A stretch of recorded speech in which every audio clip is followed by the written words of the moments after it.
Glenn Clark Radio, talking about the sports you do and don't know, both within and surrounding Baltimore. Don't ask him about preseason games, oh no, stuffing things in Griffin Basso. Despite it being on the internet, he can call it what he wants, so Glenn Clark Radio, Glenn Clark Radio, Glenn Clark Radio.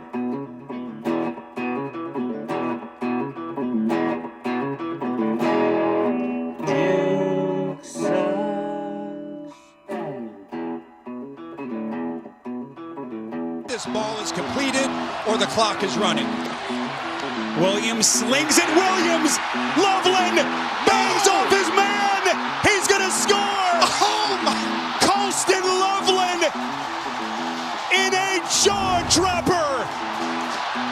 58 yards. CBS yesterday, the wildest game of the day. The Bears end up rallying to beat the Bengals 47-42. We'll get more into that during Picks Recap coming up a little bit later on. But it did waste the 470-yard effort, the new record for a 40-year-old quarterback that was put up by Joe Flacco. 'Tis a shame. Not really, because the Bengals could still be a threat in the division. So, unfortunately, this is the part where, like, those of you that are still caught up on rooting for Joe Flacco, like, yeah, it's for the best. It's for the best. Like, maybe, again, when they play they still have to play another game against the Steelers. Bengals do. Yep. Root for them then. Yeah. But the rest of the time, root for this. Root for Joe to look great. And for their defense to just keep on sucking. Keep sucking. Is that a song? Keep Is that a on. song? For God's sakes. That is a song? Or? You familiar with the Grateful Dead? Are you? I mean, I've heard of them, yeah. Just checking in. I Just know. checking in.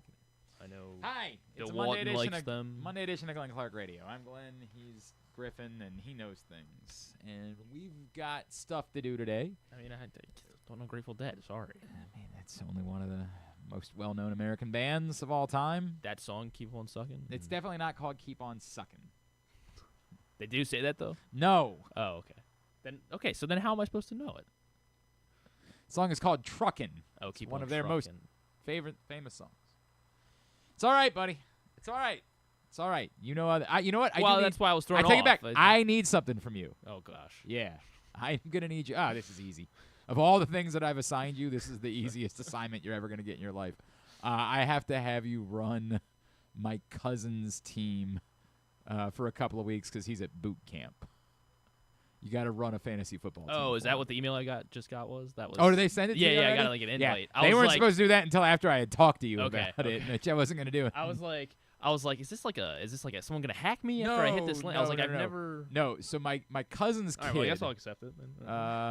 But it's a wild way that things turned. My cousin's kid was only filling in for someone at our draft this year. In fact, I had invited you to fill in for that person, but you were working field hockey or something. I don't know what it was. Probably. I think I also had like my own fantasy league that whatever. day. I know you told me it was play-by-play, so maybe you lied to me. I don't know. No, well, it was. I never know. I mean, it was both. I know. I don't know. Here's what I that know weekend was. Is that I needed weekend. a fill-in for somebody. So my cousin's kid was like, all right, I'll do it. Which is great. Nice to have an 18-year-old around, a recent high school graduate who's got nothing else to do with his time and just wants to come enjoy the day. Lovely. So he gets there. He starts drafting the team, and he's like, I really like this team. And I was like, oh? He said, yeah. I said, well, do you want it? He said, yeah, I'd buy in. I said, that's fine, because the person whose spot he was taking has not shown up for any draft events or any league events or any group events in years. Oh, good. We wait, no, we lost this week. Okay. Well, because he didn't. Oh, I think they did. I think it's been very controversial. he lost Cam Scadaboo earlier this year. That was a tough one. Darn, I would have loved to have had Cam Yeah, that Scadaboo wouldn't you? to root for. Yeah, right. 'Cause I don't have him in any of my other leagues. So anyway, the story is that We have Jaden Daniels. We have Scadaboo. We started the Eagles on bye he this had week. Jaden Daniels too. Yeah. Oh boy. Yeah, dude, it was a mess. We started DeAndre Swift this week. This was a mess. He's hurt. But by the way, definitely 2 other people played against him and didn't alert us to the problem that was occurring. And it took until this week for the guy that was playing against him to be like, "Hey, are you guys noticing that Nolan can't update his team?" So here's the deal. He agreed to join the league, the whole deal. He was planning to leave for boot camp in the spring. And then the Army was like, "Nah, the thing about that is as the Armies tend to do. it's They time just for say- you to go." And so in October, he got the boot. And so he said, "No worries. I am to understand I can still have my phone every Sunday, so all good. I can set the lineups. Don't worry about it." It's like, great, no problems. So off he goes to boot camp. And then I realized his birthday was on a Sunday, so I tried to reach out to him. No luck. So I just never put 2 and 2 together and realized he's going to have very little access. I mean, he's going to get his phone for a few minutes on Sunday. He but does not. I don't think he's been getting it for a few minutes. Okay. Is the word. And when he's going to call his, his girl. parent. Yeah, his or, girl. or that. Yeah, it's probably the one he's calling. If I had to guess, that's who he's calling. He's not going to set his fantasy lineup. And I don't even know that he's gotten that. I was talking to his brother. His brother's like, because his brother's also in the league. His brother's like, I don't even think he's been getting. Yeah. Like he was basically early told, on. Yeah, it's what it is. So we just need you to run it until he gets out of boot camp. When that is, I'm not exactly sure. But we need somebody to run it that's independent, that's not This is going to be in tough. the league. We're 3-6. Yeah, we're not asking you to get into the playoffs. This isn't your money. I'm trying to knock you out of the league. That's I'm trying to knock that's you fine. out of the playoffs. It won't take hard. My team sucks in this league. Oh, my team is awful. We finally came through yesterday. A common on guy. And then we lost. Anyway, because who let me down yesterday? Rome got a Dunze. He let me down in a couple leagues. 0 points. They scored 47. Roma Dunze At not a single catch. goose egg. While I had DJ Moore on my bench. Yep, same here. Same here. So it won't be hard to knock me out in this league. Oh, you dog. had Caleb Williams on the bench as well. Yeah, So- sure Well, you did. started Josh Allen. Yeah, I but- started Josh Allen. Anyway, the moral of the story being, just need you to run the team until he gets out of boot camp, all right? That's what we're going to need. You got it. Thank you. Appreciate it. You don't even try all that hard. Put it in occasional. Just make sure we have guys that are playing. There's not is even what fab. you're- Yeah, if you just set a Okay. lineup. I And mean, yeah, there's no one really available on waivers. oh, anyway, yeah. so. It's bleak, dog. You're making fun of me for starting Kamani Vidal like I had any other choice. Next week, I'm going to have to start R.J. Harvey. Going hard for Torrey Horton this week. Everybody's going to be excited about Torrey Horton. And I guess we're going to need tight ends because Tucker Kraft is now down for the year. So who's going to help us there? Because it's not going to be Luke Musgrave, I don't think. Colston Loveland's available. Colston Loveland is available.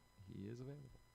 All right, coming up on the program, we are going to recap the week that was in the NFL. We're going to go over our picks. I think it was a pretty good week for me. And we will also do a delayed. I don't even know why we're doing 5 plays because 6 days after the game happened, and 5. it wasn't even a close game, but whatever. Also, we will chat with Jason Horowitz. He called Ravens Dolphins for Westwood 1 last Thursday, and now he's got the Maryland game tonight on Big Ten Network against Coppin State to open the season. So we'll chat with Jason Horowitz in a minute. And then later on in the program, the great Keith Mills. There was this weird bit. I was doing mornings over on the radio stations today. And I walk in and at 7:20 to be on WBAL. And they're like, oh, here's the thing. We're not doing a normal thing. And I was like, oh. They're like, yeah, Keith Mills is going to call in. We're just going to talk to him and you. And I was like, oh, well, I love Keith Mills. Don't get me wrong. So then Keith Mills said, God, I love Keith. But Keith said something outrageous. He said, Glenn, I'm so excited you're here. This is the greatest signing in WBAL history. Radio station's been around for 100 years. I'm so sure. But, yeah, looking forward to catching up with our partner, Keith Mills. We'll talk about how Jalen Phillips is not going to be a Baltimore Raven.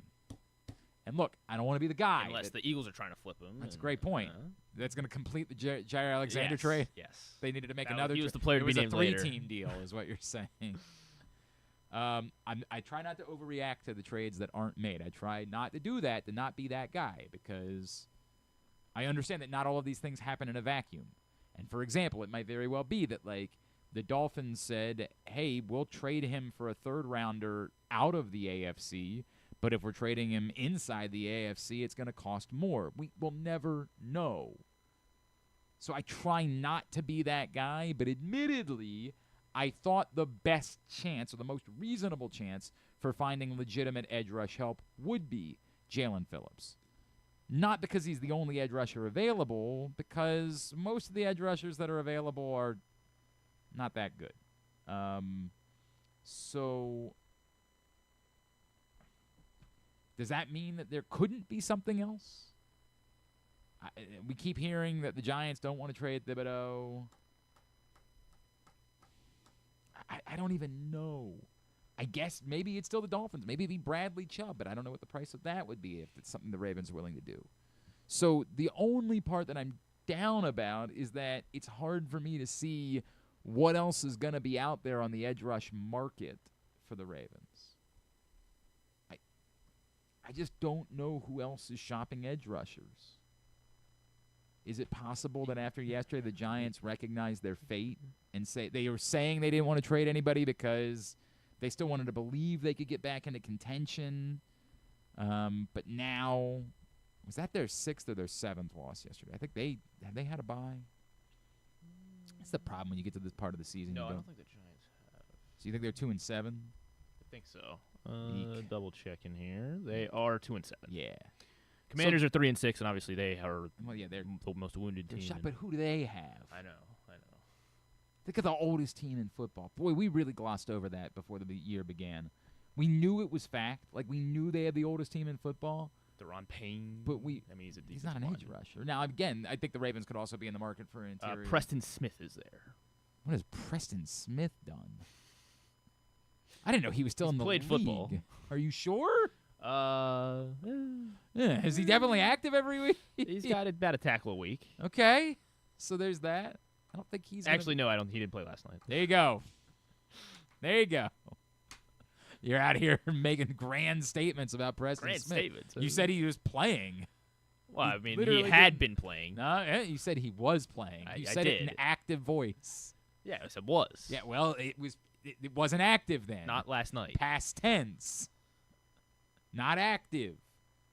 Use the wrong tone. You're out here just saying wild things about Preston Smith.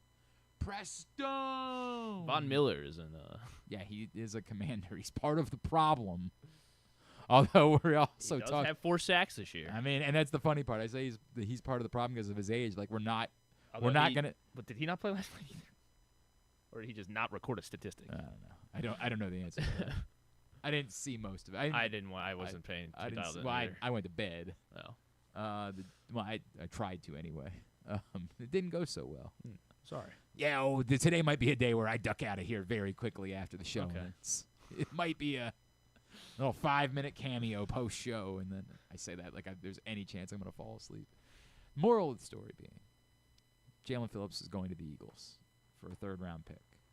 And the Ravens did clear $2 million of cap space by trading Jaire Alexander. They didn't have to trade Jaire Alexander, so you like to hope that the cap space was the reason to do it, because if it was only about swapping a 7th for a 6th, it's just not a trade you need to make.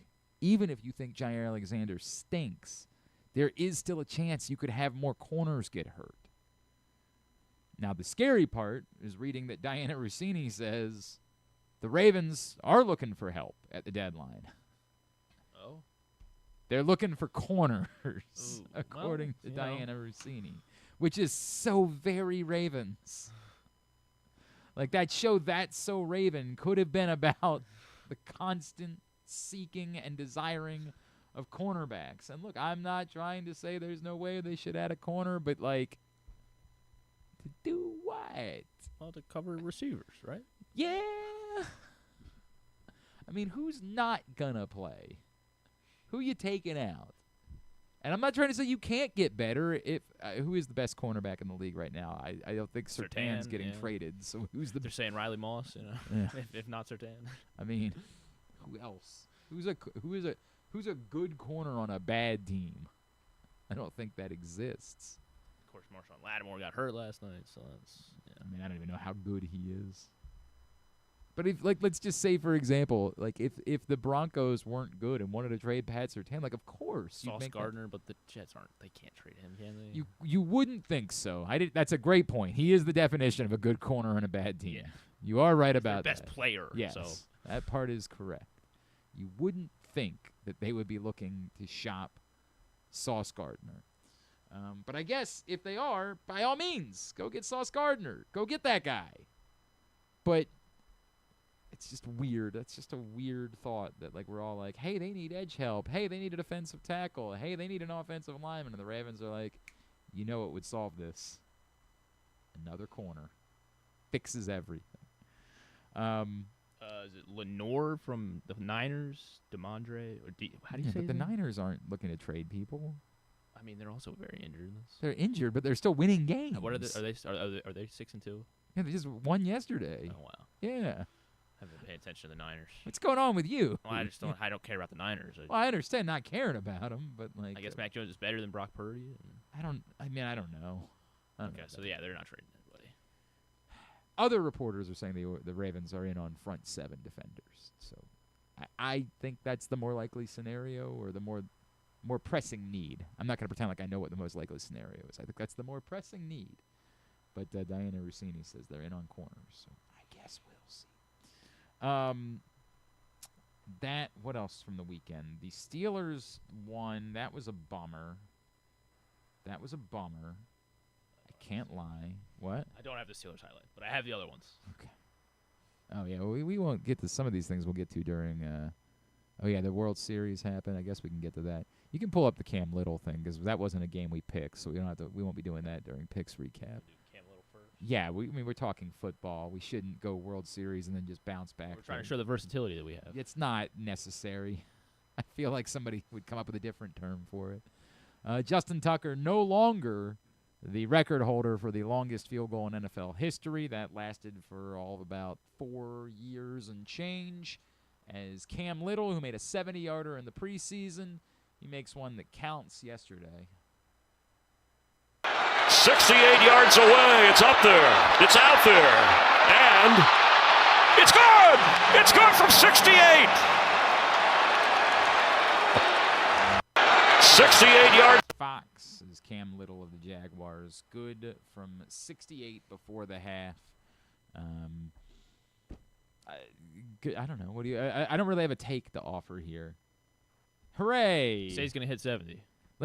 Somebody got into a conversation. And that one would have been good for Do we dislike Justin Tucker so much that we were rooting for him to lose his record, or was it a Ravens record so we wanted him to keep it? I don't know.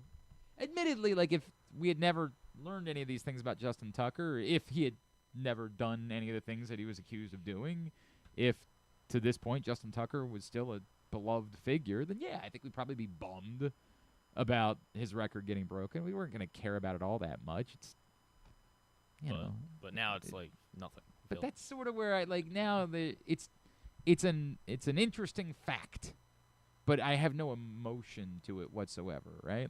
Good bully for Cam Little. You had kicked the ball really hard, man. Good for you. So yeah, that record is gone. And the World Series. What a bummer! What a giant bummer. You were rooting for Jeff Hoffman? Just rooting. Maybe it would be nice when Vladimir Guerrero hit the home run in the ninth inning on the ball that sounded really loud off of his bat. Go ahead. This is the final out? Yes. Oh, the double play, yeah. Bounces one up the middle. Bits to the back. Over to first to beat the champ. You gotta knock him out. The Dodgers stand tall and win back-to-back titles. I know he's trying to say that, but I don't know. It just doesn't Well, yeah, I mean, Joe Davis is a Dodgers fan, so that's... Well, he's the Dodgers play-by-play voice. I don't really know how I feel about that as a call.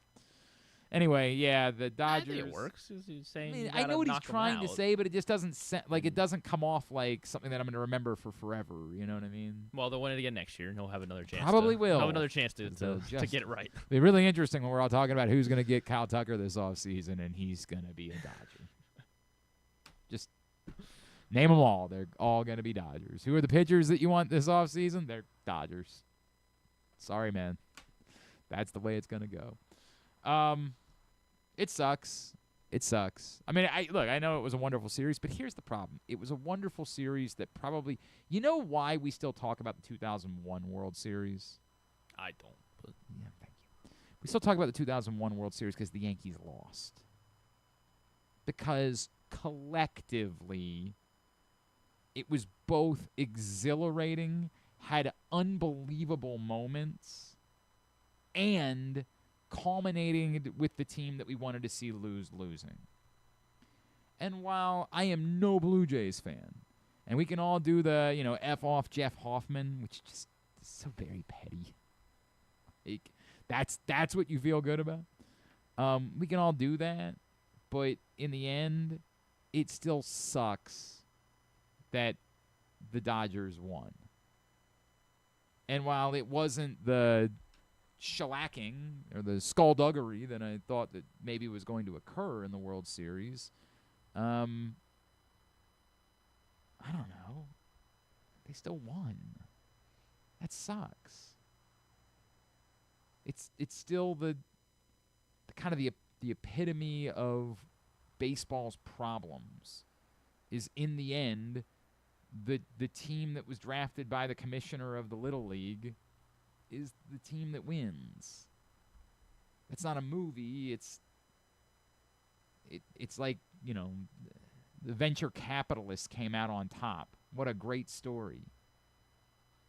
It doesn't mean it wasn't a great World Series. It wasn't incredibly memorable. It didn't have a billion twists and turns, and we weren't all captivated by it. But the staying power of it, or the ability for it to turn into more baseball fans, is at least somewhat impacted by, and in the end, the bad guys won. And in the end, those teams have a tendency to be the ones that win. And I get it. It's a much more complicated conversation than that, and this is where people would say, and your team can spend too, and da-da-da. All of those things are true, but none of them rule out the other. The fact that the Orioles could spend more money and don't doesn't mean that it doesn't still suck when the team that wins is the team that can spend all of the money. It's both. It's yes and, not yes but. So, congratulations. I mean, I don't mean it. I don't feel good for the Dodgers in any way. There's nothing inspiring about the Dodgers winning the World Series. well, the fact that I don't know, Miguel Rojas was the hero, I guess. Like, is it's unique. it's yeah. If you forced yourself to, then you'd be like, "Oh, that is neat." Right, like they got a lineup of 9 guys. He's gonna be the But ninth guy you it's pick also to the make- part that you hate about baseball, which is like Caleb Joseph said something really dumb afterwards. Like Caleb Joseph, who we love, went on Sportsnet in Canada. I don't know if somebody's got it, but we got to do it. We have a guest, right? Oh, yeah. He said something like the wrong team won the World Series, and it was a dumb thing to say. Like they play the games for a reason. But I understood the point that he was trying to make, right? Like the Glue Jays thing was kind of intoxicating. The idea that it was everybody and everybody was contributing. And look at Ernie Clement is a star of the World Series, and they're not just hitting solo home runs. And that to me is the infuriating part about the Dodgers. Buy all the pitching, play a boring brand of baseball where either you're going to hit a bunch of solo home runs or not. And you watch that unfold. They ended up winning the World Series by virtue of hitting 3 solo home runs in the 8th inning and beyond. And it's not that those don't count. They count. I'm not trying to say that you should change the rules of the sport. It's just it was fun to think that the team that was doing other things, that was doing the little things, was the team that might win. It was a neat thought for a minute anyway. It obviously was not meant to be. Alas, Dodgers win. Now the offseason begins. And now we start to find out who the Dodgers are signing next.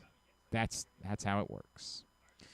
You can pick up this print issue of Press Box right now at your neighborhood Baltimore area High's Dairy Store.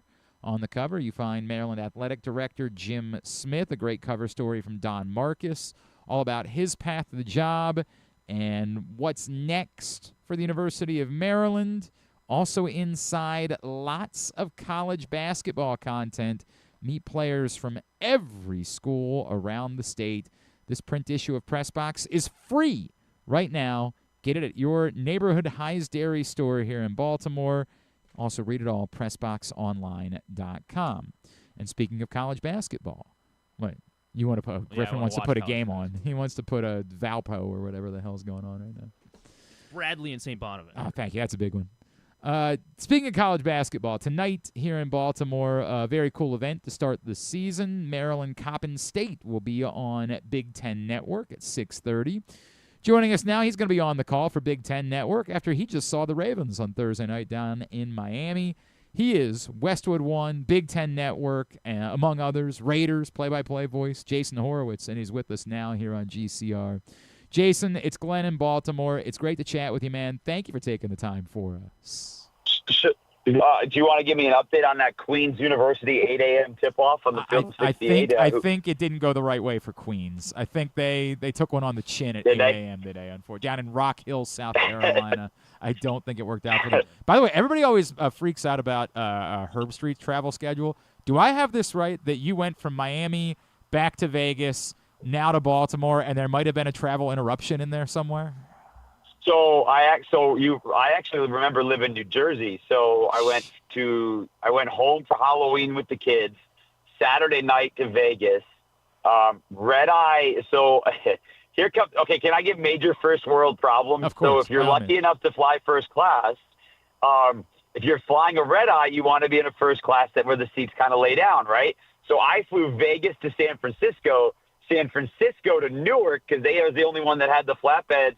And then as I was flying Newark to D.C., we took off on time, but the plane turned around. There was an engine problem. And as we were landing back in Newark, there were like 9 ambulance and fire engines lining the runway. Like, it was kind of really scary. That's actually. Unnerving. So That's unnerving. I am now driving as opposed to getting back on the plane. You said I'm going to pass. I'll see you guys in Baltimore. I don't have the Kirk Herbstreit PJ. I don't have that. I understand.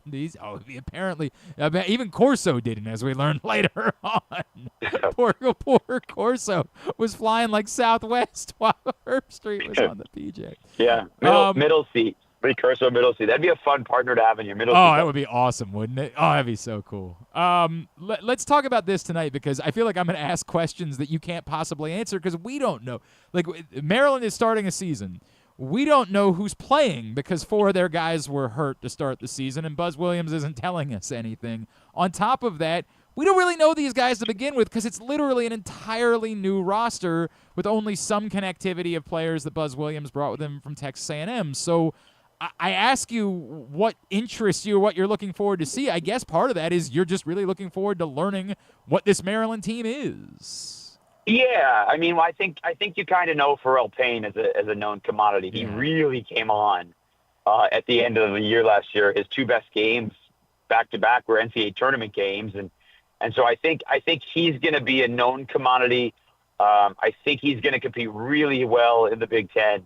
Again, we'll see. They play Georgetown in their rebuilt roster on Friday, so that'll be a early test. Whether or not Coppin State is tonight's a different story. The backcourt is interesting. I think Miles Rice has played a season of Big Ten basketball at Indiana. He and Isaiah Watts were together. They weren't on the court a ton together at Washington State a couple years ago, but when they were, they played really well together. So I'm curious to see those guys. And again, that is assuming that they're healthy enough to play. I know that they, along with Diggy Coit, didn't play in the exhibition game against UMBC. So I think a couple of them will be back tonight. Whether or not all of them are back tonight's a different story. But yeah, it's all unknown, right?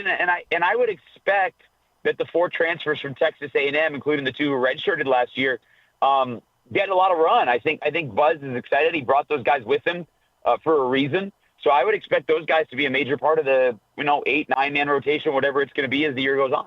What are your expectations? You've done a ton of college basketball in general. What are your expectations for a when I say Buzz Williams coach team, what jumps out to you, Jason? Yeah. Well, usually it's not a great shooting team, but they are a very great rebounding team. Back-to-back years at Texas A&M, they had the best offensive rebounding percentage in the country. It was either last year or the year before, it was 43%, and the other year was 42%. I mean, that means out of every shot you take, you are getting the offensive rebound 44% of the time of misses. That is an insane number. And whether they have the same bodies to do that this year that they did last year at Texas A&M, that's kind of to be determined. But they're going to go after the offensive glass hard. I do think they need to improve defensively. I think that's a kind of an obvious thing.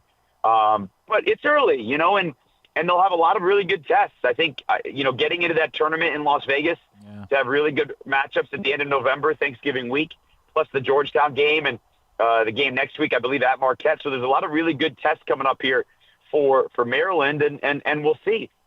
Yeah, they're going to get Gonzaga in that event specifically. That should be really good, and I think UNLV is the other game that they have in that one. And as you point out, that Georgetown team just won an exhibition at Kentucky over the weekend. That's right. So that will be really interesting on Friday night. He is Jason Horowitz. Again, tonight, 6:30 on Big Ten Network for that. Before I get to the Ravens with you, is kicking too easy now in the NFL? Like, do we need to put like another upright up or something, or what do you make? I know it didn't work out the way of the Raiders yesterday, but still, it's got to be kind of wild to call an NFL record field goal. Well, I'm glad I knew it ahead of time, right? Because I had set it up before the Jaguars got the ball. And again, I'm doing Raiders broadcast, so it's not like national and all that stuff. But Cam Little hit a 70-yarder in preseason this year. And so when the Jaguars got the ball back with whatever time was left on the clock, that was kind of in the back of my mind. And Kirk Morrison, my partner, and I were kind of just doing the math. And we're like, if they can get just across midfield, they've got a chance because this guy's got the leg. And then lo and behold, that's exactly what happened. So that was cool. But if kicking were too easy, the Raiders would not have missed an extra point. That's true. If the Raiders don't miss the second quarter extra point, the game doesn't go to overtime and the Raiders win. Yeah. And so, I don't know that kicking is too easy. The crazy part is Cam Little makes a 68-yarder, and he made his other two field goals. But coming into the game, he was 10 of 14, and he had missed 2 from inside of 50. So, look, guys can drill them. It's the longest average made field goal in a very long time. I believe going into week 9, the average make was 41 yards. Which I believe is the longest in, 30 years, whatever it is, heading into week 9. So, yes, guys are drilling field goals, but there's still intrigue to it, no question. Yeah, I agree. I had somebody say, like, the NFL should ban kicks beyond 60. I'm like, man, this is – why?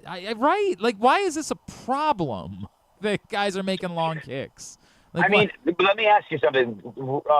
Athletes are always getting bigger, stronger, faster. And so, yes, we change rules. We move things to try and adjust. Baseball has got a problem with pitchers throwing 104. So they've gone to different balls and they changed the size of the mound and different bases. Like, you're always adjusting rules, but humans by nature get bigger, stronger, faster as time goes on. 3 points.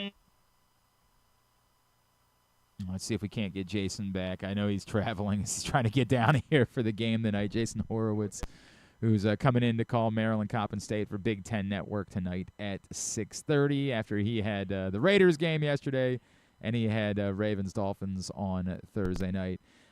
Jason, appreciate you. Let me pose it this way, because the argument that I have heard people make is kicking uniquely shouldn't be easier because everything benefits offense in the NFL. And you should be willing to reward the defense for getting some sort of stop. Now it's harder to pin a team back with the new kickoff rules. They get 2 first downs, and these guys can make the kick. Maybe it's the K-ball, right? Like, why do we have a football that we purposely make easier for kickers? I guess that's fair. Yeah, I think that's a fair question or a fair criticism. I could see that. So maybe they make that adjustment in the future. But if guys can make from 70, and that kick was good from more than 70, yeah. then guys 60 and 55. I get what you're saying, but people also like points, and it goes hand in hand with overs and unders, and it goes hand in hand with fantasy. Yeah. And all of those are tied together to the NFL. So, you take some, you take whatever. That is a fact. You are right on all accounts. Jason, what did you make of Lamar's first game back? My gut tells me if that's game 1 back, and he was that precise, even if he wasn't taking off much, and obviously he did take off the one time on 3rd down, and it proved to be a huge play, but if that's game 1 back, then it does feel like we should have every reason in Baltimore to feel like over the course of the next month or so, he might really look like everything that we have come to know and love about Lamar Jackson. Well, remember, game 1, 2, and 3, the Ravens were averaging 37 points per game. Mm-hmm. So Lamar, I thought the first half was kind of sluggish, to be honest. Yep. They had the one lengthy drive, 75-yard drive, and he hit Mark Andrews for that second touchdown. But I think they had 4 3-and-outs in the first half aside from that. So it was sluggish, but that, you just alluded to it, that 3rd down run, I think was a turning point in the game, because without that, the Dolphins get the ball back, a chance to come down and score and maybe even the game, and then maybe it's a totally different ball game. So, look, I think there's a lot of excitement about Lamar being back, but I'd be more excited about the defense. The Ravens defense before Thursday had a total of 4 takeaways. Yep. They had 3 last week, and 2 of those were fumble recoveries. It wasn't just picking off Tua in the ball game, and they got to get more pressure. There's no question. They're still going to have to figure out a way to get a little bit more pressure on whatever quarterbacks are coming up. I think it's Minnesota on the road this weekend, if memory serves me right. That's So correct. They're going to have to do that. And J.J. McCarthy clearly showed again this weekend that his ability to manipulate the pocket and make some plays is going to be something they're going to have to deal with. But it's a good step in the right direction for a defense that, you go back to last year, Glenn, the Ravens defense the first 10 weeks of the season was dead last against the pass, and they were best against the pass in the final 8 weeks of the season. So Zach Orr's defense has showed this before. Well, and last year it was moving Ardarius Washington, and it's interesting that, I don't think we can undersell that for as kind of odd as it was that the Ravens were giving up on an edge rusher given their need, they clearly wanted to prioritize getting a safety that could help them, and what Alohi Gilman's presence has allowed for Kyle Hamilton to be able to do really does seem to be making a serious difference. Yeah, I would agree with that, and a veteran in this league that's played a lot of games on a variety of successful defenses. And so I think that certainly changes. Malachi Starks, he never comes off the field, and his interception on Thursday was his first, I believe, pass breakup in the NFL, let alone interception. But he's out there. He's making a lot of plays. He's flying around the football too, not just the interception. So look, there's good safeties. There's a lot of really good players on that defense, and I think they're probably going to be okay.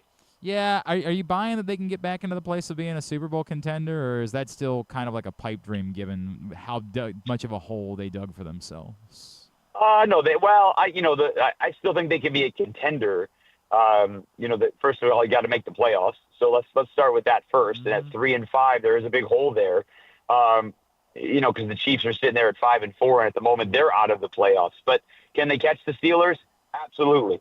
Are the Steelers going to be a team that's going to ebbs and flows? Yeah. I mean, the fact that they just beat the best team in the AFC, whether you believe in Daniel Jones or not, the Colts offense was humming against everyone and had a lot of really good wins. It's not just that they beat up on the Tennessee Titans twice. They had a lot of really good wins, and they shut them down yesterday.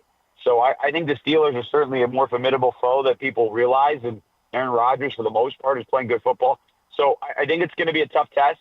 But, yes, I do believe the Ravens can climb back in, win the division, and I do believe the Ravens can still be a Super Bowl contender. There you go. He is Jason Horowitz. He's in Baltimore tonight for Maryland Coppin State, 6:30 on Big Ten Network. Jason, safe rest of your travels, man. I really appreciate you taking the time for us this morning. All right, and I'll see you guys again Friday. I'll be at the Georgetown game Friday. Oh, man, you're just sort of like living here. We like this. Yeah, not as much as last year. I don't think the schedule is going to have me down here as often as last year, but early on I am. And by the way, depending on how tonight's goes, I do remember you called a buzzer beater last year that I don't think we liked so much. So, yeah, we'll see. We'll see how much we really want you around. Appreciate you, Jason. Thanks, man. If tonight's a buzzer beater, then Maryland's got bigger problems. That's a great point. Thanks, buddy. Take care. Jason Horowitz, Westwood One, Big Ten Network, among others, with us here on GCR. Appreciate him taking the time. Man, could you imagine? They tell you the plane's turning around. You get back to the airport. You're looking around. You're seeing sirens. You're like, nope. No. The argument is always that like that was the one, and you're good, right? Like if you went through a harrowing flight experience, the argument is it's not going to happen again. You mean like that day or just no? It's period? like the odds, right? Like what are the odds that little. you're involved with two of those?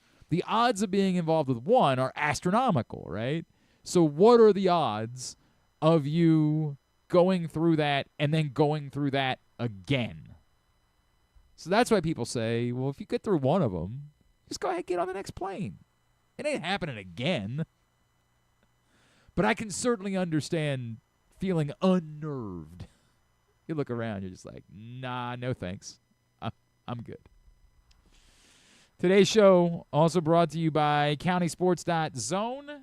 It's where you find everything you need to know about high school sports. We're entering the championship season in fall sports, and they've got brackets, they've got updates, scores, schedules, everything you need. countysports.zone, proudly sponsored by your local Toyota dealer and buyatoyota.com. We come back in. Our buddy Keith Mills is going to join us next. We'll talk about what the Ravens should do before the deadline. That's next on Glenn Clark Radio. The weather's getting cooler, so when you and your family are picking out a place to dine, be it lunch or dinner, let's make it nice and easy. Now, with two great locations, the Costas Inn remains your #1 destination. Whether you want to get steamed crabs and the full Costas menu out at the original location at 4100 North Point Boulevard, or sample the complete menu minus the steamed crabs at the new location above the grandstand at the Timonium Racetrack, Costas is your place to go. Check out the website, costasin.com, for a look at the menu, and if you want to plan that crab feast, call 410-477-1975. The Costas Inn. Gambling can be a fun and entertaining experience, but there are risks involved. If you're planning on betting on the game at the casino or on your phone or computer, know your limit, stay within it. Set a budget and a time to stop. Remember, gambling isn't a financial solution, and it doesn't mix well with alcohol or drugs. Know the risks and have a plan before you begin gambling. For free and confidential services, call 1-800-GAMBLER 24/7 or go to helpmygamblingproblem.org.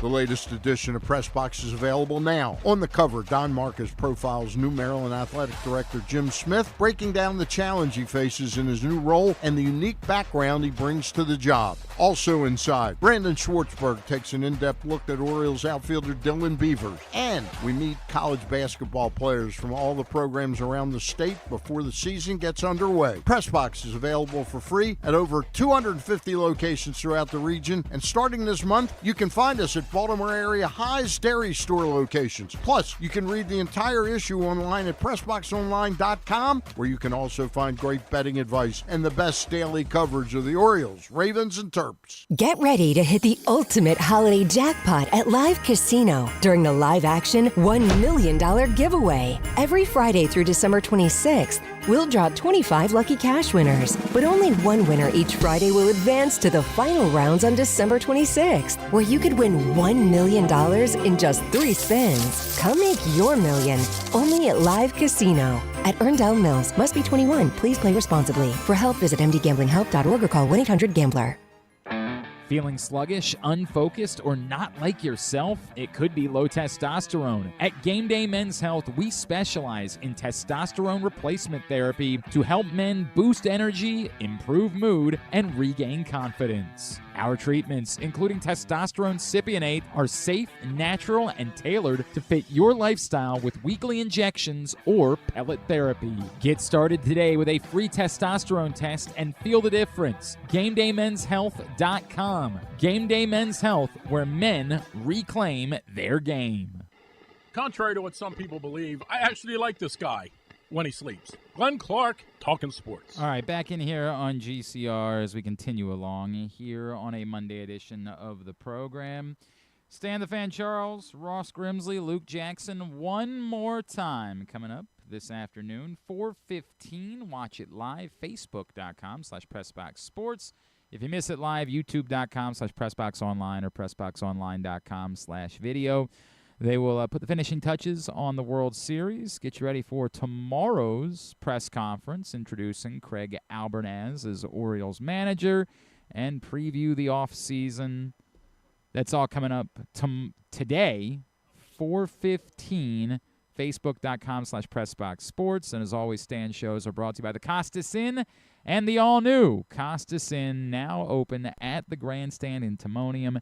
Everything you love about the original Costas Inn, with the only exception being they don't do steamed crabs at the Grandstand. You got to go out to North Point Boulevard and the OG Costas Inn for those. I got a nice surprise this morning. I walked into the studio at 7:20 to do a hit, and they were like, "Oh yeah, we're gonna talk to Keith Mills." And I was like, "Well, I love Keith Mills. That's great news."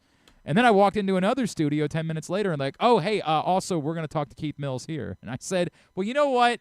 I just want to I don't want to share him. I want Keith Mills all to myself." You know him. You love him. WBAL, WBL TV, Navy Radio. The great Keith Mills back with us now here on GCR. What's up, buddy? How are you? Oh, Glenn, man, that's very kind of you, brother. And you have no idea how happy I am that you are part of our family over at BAL 98 Rock the Whole Group. It is, as I said today, man, one of the best free agent signings we've had in a long time. Stop it. Well, it's an honor. I'm serious. I'm dead serious. Everybody always tells me you get over there, you're never going to leave, and I get it, man. It's a special place. I can see why it is that people stick around for a long time. They do things right over there. So very happy to be there, and always great to catch up with you, my friend. I meant to pose this to you this morning, and I just didn't, so I'll do it now, so I get to steal it for myself. I know it doesn't work this way, right? Because there have to be trades there to be made, right? Like when I ask this question, it's not this simple. But if you were pulling the trigger, if you were in Eric DeCosta's shoes, and the priority was we can make one move, it's either an edge rusher, a defensive tackle, or offensive line help. Which one of those moves would you be most inclined to make? That's a great question. It would be either D-tackle right now or offensive lineman. I'm going offensive lineman. Okay. I'm just going a little bit more depth there, getting into the crunch of the season. I think John Jenkins and Travis Jones, particularly Travis Jones the other day, played a really good game. I agree. They've got maybe a little bit of help coming along there, too, with Carl Lawson.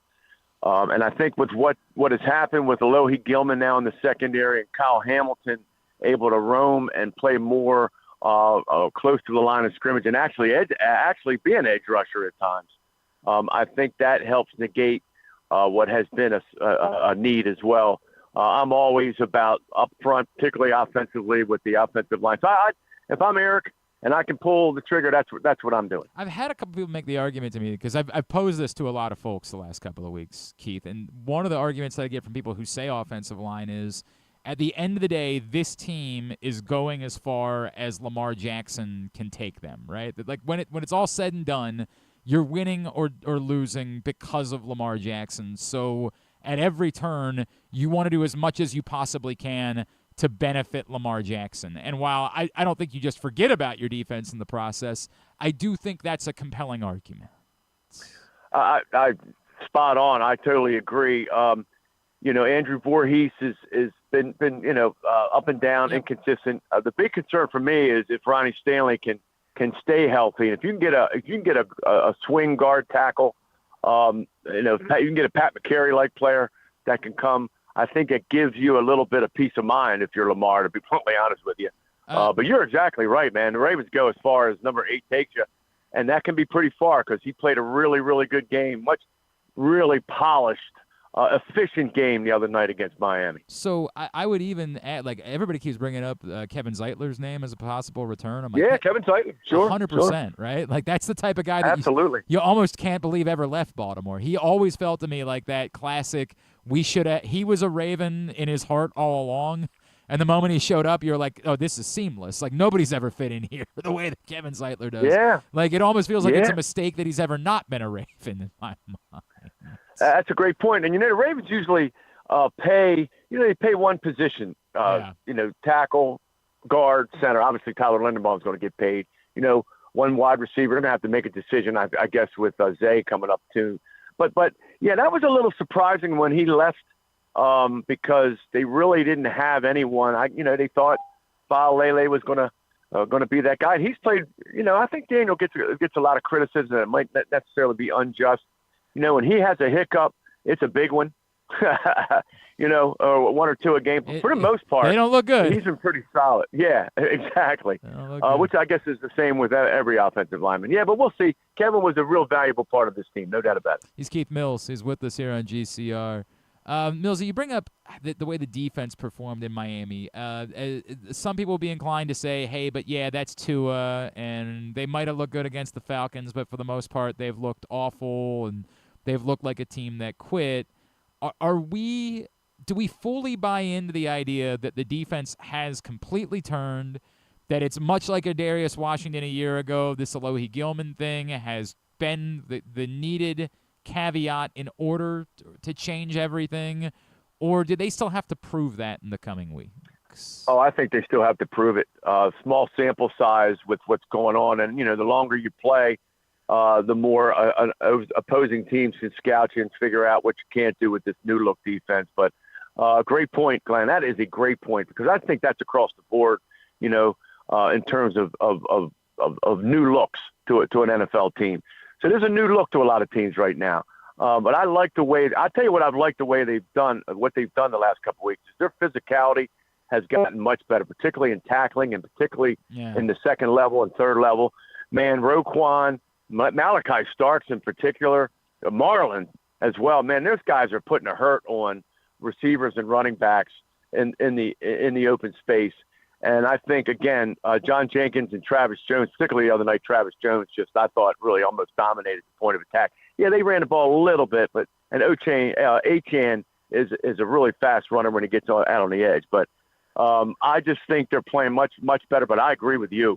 Let's see what happens down the road. Minnesota, what they did yesterday going into Detroit, I thought going into yesterday's game, Detroit was the team to beat in the NFC. Man, they went in and spanked them around a little bit. So that won't be easy.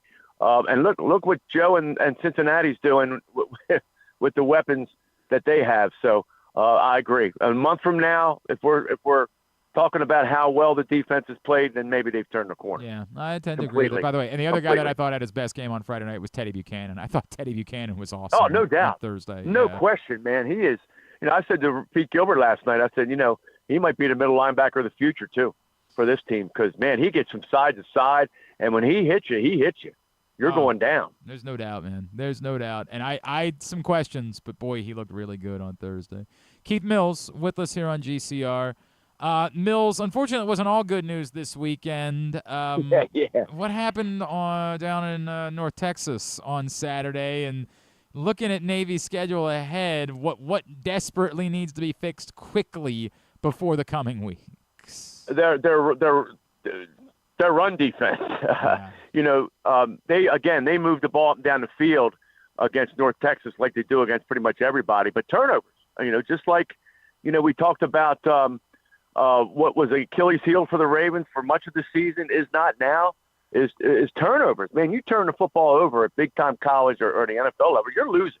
And Navy turned it over 3 times, twice in the red zone, and that has just been something they haven't done with Blake Horvath. But the big problem Saturday was the run defense. Caleb Hawkins, the freshman running back for North Texas, looked like Bo Jackson out there, man. He's running over guys at the second and third level like we haven't seen in years. He probably had the best running game since Keaton Mitchell against Navy when East Carolina came to Navy. Yeah. And, man, he just ran all over them. And this kid just looked a little bigger than Keaton, but Keaton-esque in terms of just taking care of business. So going into Notre Dame with Jeremiah Love and that running attack, man, that's what's got to stop. That's what's got to be changed, to answer your question, relatively quick. Yes. And I'm not so sure that's going to happen, man, because Notre Dame's got just a different level of athlete. That is a fact. They didn't look great against Boston College on Saturday. They did not. That's a good point. Yeah, it's a different animal when you got to go out there, too. Like, that is a different beast. Oh, yeah. Hey, tonight we're going to do this celebration of college basketball. It's a bummer that this is a Maryland team with no knowns and a new coach. Like, it's a bummer that it's not a team that is generating a little bit more excitement going into the season to create more of an atmosphere for this thing they're doing downtown tonight. But you've been doing this for forever. You covered them all. Who's the greatest Baltimore basketball player you ever saw in your life, Keith Mills? Woo! Man, that is something that's, historically, Skip Wise, who played in the 70s at Dunbar, went to Clemson, the old-timers will tell you Skip Wise. Yep. I was in a generation where, to me, might not have been the best talented player, but the most dominant player was Muggsy Bogues for Dunbar in the 82-83 championship seasons. He controlled games like nobody I've ever seen. He had Quentin Daly, who was the number one first-round draft pick, came out of Cardinal Gibbons in the late 70s. He was just an incredible player. But it's hard to argue against Carmelo Anthony right now, because what Carmelo has done both in the NBA and his international career is pretty extraordinary. And Carmelo really only played 2 years at Towson Catholic, and then he went to Oak Hill. Right. But it's really hard to argue against that. Marvin Webster is a guy not a lot of your fans will remember. He went to Morgan State in the mid-'70s, went to Edmonton High School, and then played for the Seattle Supersonics, won an NBA championship for them. But not a lot of Baltimore guys have won NBA championships. Sam Cassell's won a couple. Yep. Sam's another guy you got to put in that list. I got to go with Carmelo. As much as the old guard will tell you Skip Wise, and I'm not arguing with that, because Skip was at a different level. I actually played some pickup and some unlimited leagues against him when he got out of prison, and he was still killing it. Muggsy was just dominant, like no player, a freak of nature at 5'3", and Reggie Williams, Reggie Lewis, David Wingate, all the NBA players on that team all looked up to Muggsy like he walked on water. But I guess I'll have to go with Carmelo. Answer your question. I love it, man. Keith Mills, let's do this more frequently, brother. I love you. Glenn.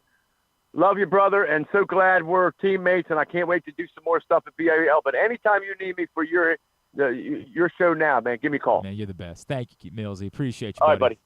Keith Mills. Talk to you, Glenn. WBAL. Baltimore sports legend. Just always fun catching up with him. Love that guy. He is the best. All right, and we were just talking about Millsy. Why were we talking about Millsy? I remember we were talking about somebody. We were talking about people had been through things, but were then somebody had tried to say something, they didn't say it eloquently enough. I think Drew and I were talking about him. Drew and I brought up Mills. We were trying to explain people can have complicated stories and yet also be incredible people. And Mills is, the definition of that. He's one of the greatest human beings any of us have ever known. And he'll be the first to tell you, his story is complicated. Love that guy. Love him to death.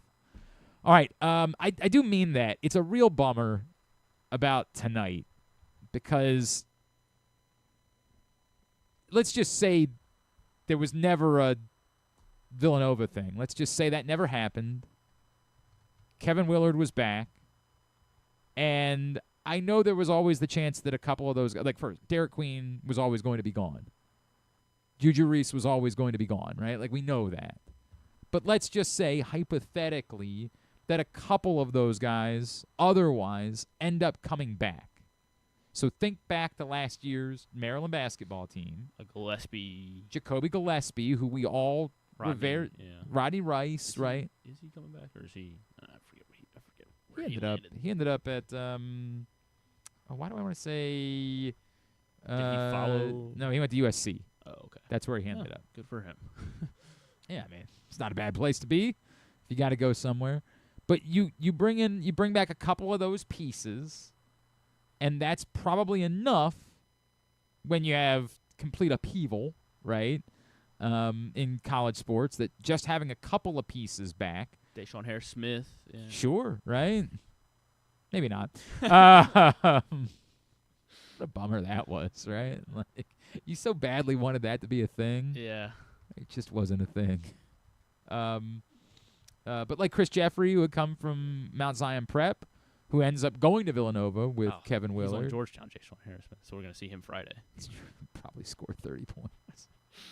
It's just the way these things tend to work out. He ended up landing Bryce Lindsey, who's a Baltimore kid, right? So, like, you'd have some serious interest in the start of Maryland basketball season. You'd find yourself in a place where you'd be like, okay, yeah, I'm fired up.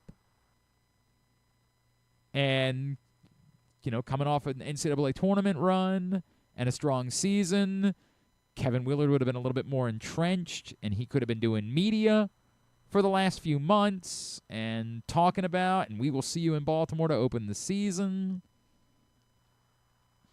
And you'd have the chance to have like a real celebration. Instead, it's not nothing. I'm still glad that Maryland's playing here tonight, and I'm still glad that it's a doubleheader and that it feels like a thing. But when it's the local schools, they do kind of need Maryland to lift them up a little bit to bring additional attention. If tonight was UMBC Coppin and Loyola Towson, there'd be a much smaller crowd, less media coverage, all those things. It's not to say that there shouldn't be more coverage of that. As you know, we do that here. But it would be nice if it was a Maryland team that there was a little more excitement about, investment into, and that drew more people out. And then while they were there, they were like, oh, Towson's playing Loyola afterwards? I'll stick around. I'll watch that. And there would just be a more genuine excitement about the start of college basketball season. It's nobody's fault. I'm not blaming the arena, the Hall of Fame event, the Maryland. Maryland probably does deserve some of the blame, but not. Like Jim Smith wasn't there. He wasn't part of it. He didn't make the decisions. I think Buzz Williams, I'll be frank about that. I think Buzz Williams could do a lot more. If you want a disappointment for me, it's not just, it'd be one thing if he just didn't do our show and he did, every other show. He's not doing much local media at all. Basically next to none. And has not been terribly present when it comes to entrenching himself locally. Obviously, there are no local kids on the Maryland roster. So that sort of adds to that type of thing. When there's one local kid, it goes a long way. There are people that aren't necessarily Maryland fans, but that's where Juju is. I'm rooting for Juju. That's where whoever it's been over the years. So I am disappointed in that. If you want a disappointment for me, I've had unease about Buzz Williams being the Maryland coach for many different reasons, because to me there's been a limit that I don't think that Buzz Williams' lack of success has been because he was always at the wrong place. I think Buzz Williams has had plenty of time to prove what he's capable of doing, and in the end, I think there's a limit to what he's capable of doing. I hope that changes. I hope it's proven wrong. I don't know why Maryland would be the place, the place that the last coach was complaining didn't do enough. I don't know why that would suddenly become the place, but again, sometimes that's the way it works, right? The last coach complains, so the next coach gets more. Maybe. I also think that there's reasons why Buzz Williams doesn't stick around places very long. In a way, maybe there's something to be. I'm not bothering to entrench myself because you guys know the deal here. I'm not here for a long time. I'm here for a good time. I don't know. I hope that's not the case. Could it be, he wants to establish himself first, and that's why he doesn't. I don't know. Maybe, but talking to folks. I know. I agree with the point, though. Like, that's not how you can run college basketball. You can't run a program now. I mean, if you're winning, like, you think Mike Krzyzewski was out doing local interviews and. True. Charlotte North, like he was. But when you're at a new place, right? And you're trying to generate. That part of it, the part where you've got to look, the Georgetown game on Friday night is going to sell itself, because in the D.C. market, Maryland playing Georgetown's a really big deal. So that game will sell itself. Other than it's like 6:00 on a Friday, which is a nightmare. But the game itself will be sold. But every other game they're going to play. There's not a whole lot of reason. You don't know who the players are. You know nothing about the coach. If they don't beat Georgetown, then, maybe they do, and at least that gets a little bit of excitement. But, again, Georgetown just won, and I know it was an exhibition, but they just went and won at Kentucky. Like, that's... I don't think Kentucky just purposely they played their players. I don't think they purposely said we don't want to win. If they don't win that game, then you tell me why a casual person is going out of their way to get to a Maryland basketball game. I do still think it requires the coach putting work in locally, being a presence, and I get that that's complicated. The power of things like radio and TV are not what they were once upon a time, because shows like this popped up and we spread out. It's harder to get major audiences. That's why we do things on social media, right? Or we say if we do a national interview, that's just as good as doing a local interview, because, there will be people locally that will see it. If we get a smaller percentage of a major audience, that's the same as getting the whole percentage of a smaller audience. Like, that's the metrics they do in making. And we'll aggregate that interview too. Like, that's maybe, yeah. Some of us will. I don't know if we will, but we'll react to something. Yeah, like that might be the way that it works. So I understand that things have changed, but it still requires you attempting to endear yourself, because then, in the moments where we're not talking about Maryland basketball, because obviously we're talking about the Ravens. If there's an endearing coach, if there's someone who seemed to go out of their way, there's more people that are likely to say, yeah, but you know what? I think that guy's genuine. I really like that guy. And might bring them up more frequently. And that doesn't cure everything. I think everybody knows the affinity that I have for Mike Loxer. We're about to do picks recap. I can't put a positive spin on it. I can't pretend like it's something that it isn't. So it's not perfect.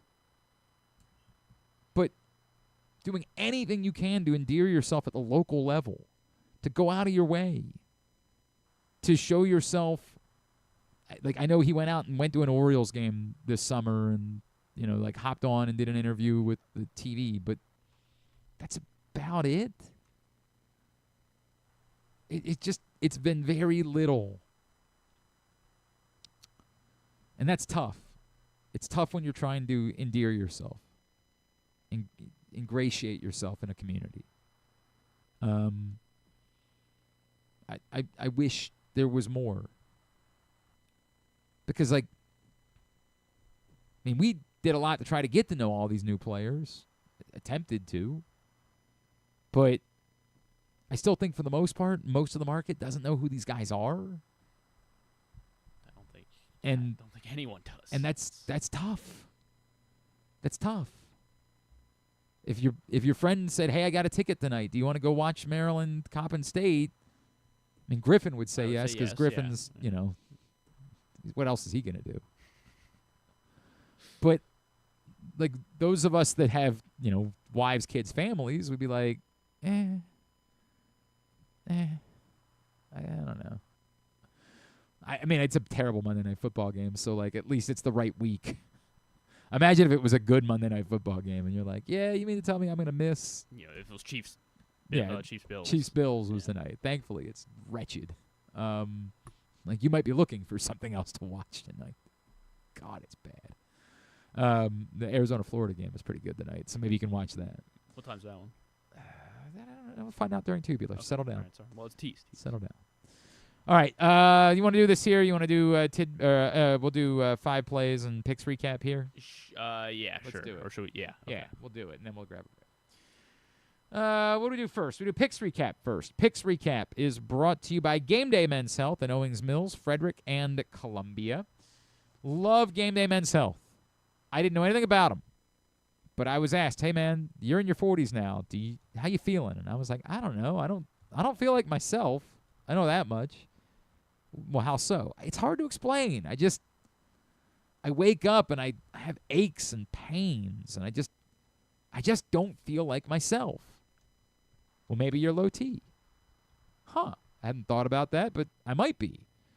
Okay, well, you can go over to Game Day Men's Health and you can get a complimentary testosterone test. It's completely free. Well, okay. Let's do it. So I did. And I found out I wasn't low T at all. And I thought, well, that's a shame. I tried, but I guess it's just back to feeling miserable. And they said, not at all. We got you. They put me on peptide proteins, and they've been a game changer for me. And for you, it might be that you are low T. If you're a man of a certain age, you might be dealing with performance issues in the bedroom. It's very real. You might be dealing with, stubborn belly fat. Just won't come off, and you feel like you're doing the work. They've got you covered at Game Day Men's Health. In Owings Mills, 443-264-4454. In Columbia, 443-266-3505. In Frederick, 240-931-3717. And find out more, GameDayMen'sHealth.com. Let's recap the week that was in picks. We begin, unfortunately, at the college level, where I'll never understand what Jeremy Kahn was thinking. I don't know what for a second, we thought he might have been a genius, maybe. And then in a span of about 4 minutes, it was... As soon as they didn't score a touchdown, I didn't ever really think that anything was going to change after the early interception, but, at least you could make the game interesting. Right. Maryland gets throttled by Indiana, which adds them to the exclusive list of everybody. Only Jeremy Kahn had, for some reason, picked Maryland to cover the 21.5, which was just not happening. The Texas-Vanderbilt thing, a lot of people looked at that line and said, that doesn't make sense. Vanderbilt's rolling. Texas was very disappointing. They got Arch Manning back. All of a sudden, Arch Manning at post-concussion looks like a thing again. A lot of people wondering. Knocked his head on back straight. Just wondering what might the story be. But Texas ends up winning that one somewhat comfortably, right? It was Vandy had a chance to recover the onside kick. Onside kick, yeah. But they scored 21 points in the fourth quarter. Yeah. And it was like, oh, my God, they're going to... Yeah, all of a sudden they're rallying and they're getting back into it. I do remember that now because Texas was winning it comfortably. Yes, they were up big. Yep. And it was the inverse of last week where Texas was down by 3 scores in the fourth quarter and had to come back and force OT, and then all of a sudden, that 4th and 19, Pavia from his own end zone was insane, and I thought they were, I don't know, I thought we were going to do it. Still required an onside kick. But the ball was sitting. I know. It was right on the line, right? And it was touched out of bounds. Anyway, Texas wins by 3. I was on Texas. So was Jeremy. So was Joe Serpico, John in Little Rock, and KZ. Cincinnati, 10-point dogs out at Utah. And as I said, I know nothing about this. But what I know is it's at Utah. So I'll take 10 points is a lot. Utah. And I know they throttled Cincinnati. Myself, Andrew Stecca, Jeremy Kahn, John Little Rock, and Joe Serpico were all on the Utes. Of course, the wildest game of the day, we touched on it to start the show, was the Chicago-Cincinnati game. Oh, yeah, Chase Brown. So Cincinnati, down by 2 scores late, goes down, gets touchdown with 1:40 left. Okay, whatever. All good. It's still 41-35. Everybody's still getting their cover. And then all of a sudden they recover the onside kick. Oh, crap. And Joe Flacco doing Joe Flacco things, marches them downfield, and with 40 seconds left, they score to go up 42-41. And that is a nightmare for Chicago bettors because now it means they're just going to kick a field goal, and that's going to be that. We got robbed. Nobody thought they weren't going to score. I mean, everybody, 40 seconds left, we all kind of knew Chicago was winning the game, but they were going to win by 2 points. And God bless them. Caleb Williams, Colston Loveland, they get a touchdown. They cover. Good teams win. Great teams cover. So Chicago, great team. It's going to have to be a great team. That last week's wins aging well for the Ravens. Yeah, right. So after the game, a lot of frustration. It's been very hard for the Bengals offensive players who are like, dude, we're doing our job. What's going on over there? But they're trying not to. You never want to be that guy in the locker room. You always want to say the right things. Like, hey, it's a team sport. But Jamar Chase was seen coming off the field screaming, "One effing stop," which they could not get. And then Chase Brown was asked about in the locker room afterwards, "Hey, man, what was going through your mind coming off the field after that just happened?" And his answer was perfect. And what was running through your head? Like, what the fuck? What the fuck? Yeah, it's a perfect answer. He used some other. He used the F word a few more times during the course of his post-game press conference. But yeah, I get it. So should have prefaced earmuffs. I'm sorry for the little ones. So sorry. Anyway, yeah, Chicago. I'm not going to say it's a miracle cover because they should have covered. The onside kick was going to give Cincinnati a miracle cover. This was. Well, what about the? But while there was still, 5 minutes left or something, the Flacco interception in the red zone that should have been a pick six. And then they were like, no, he was down by contact. Oh, yeah. It was like a fingertip. Yeah. It was Edmonds. It was Edmonds, I think. Yeah, it was Edmonds, yeah. Yeah, I think he was touched. I do think he was touched. I think that's. So? I do. Okay. I do. That one looked like. I get it. It was close, but I do think that he was. Yeah, none of us saw this coming. Everybody had a chance to be a lone wolf on this and steal a point, and no one did.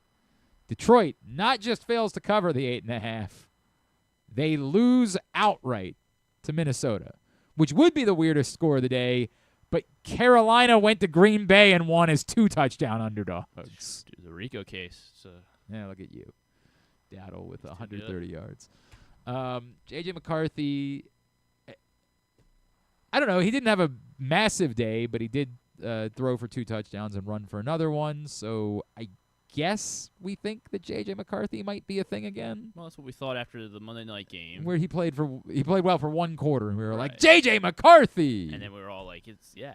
And, this one, he wasn't, what did he throw for, 200 yards? That sounds probably right, if that. It was not a big game for J.J. McCarthy. He just did what was needed, more or less.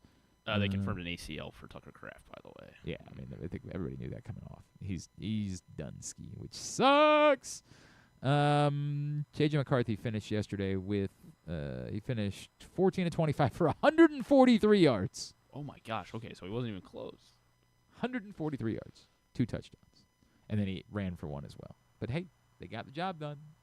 They win in Detroit. Pretty stunning result there, and all of us miss it. I said I would go back to the well one more time with Mike Tomlin as a home dog, and thank God I did. Not because it was good news for the Ravens. It was very bad news for the Ravens. But for our contest, it was the right pick.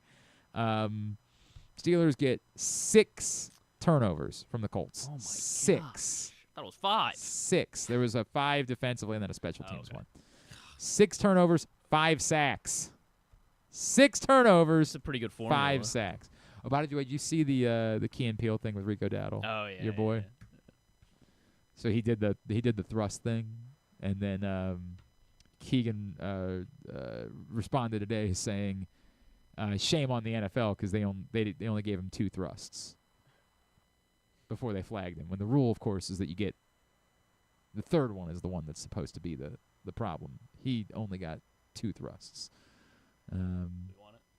Fine, whatever. This is from Fox. Difference between the 2 penalties. It's about a yard difference in this area of the field. Now it's Dowdle right back into the game and right back into the end zone, his 2nd of the day, and the Panthers extend the lead. 1, 2. Everybody knows you get 2. That's the rule. You get Only 2 2 thrusts. pumps, but apparently that's enough for the flag. It's the old Key and Peele sketch. You get 2 pumps. They gave him the flag anyway. Ridiculous. No fun league at its best. Pittsburgh, the defense looks incredible. The offense wasn't even all that good, but they didn't have to be because the defense was outstanding. They win 27-20, so they win outright on Pittsburgh. Myself, Andrew Stetka, Jeremy, and John in Little Rock, and Paul Valley. Wow, yeah, we were really dull because we were all in Detroit and we still all had positive weeks. Mostly all of us had positive weeks. Ryan Shell did not have a great week. And oh, yeah, you're right. Kyle and Joe were under 500, but normally you go 4-5, you're in pretty good shape.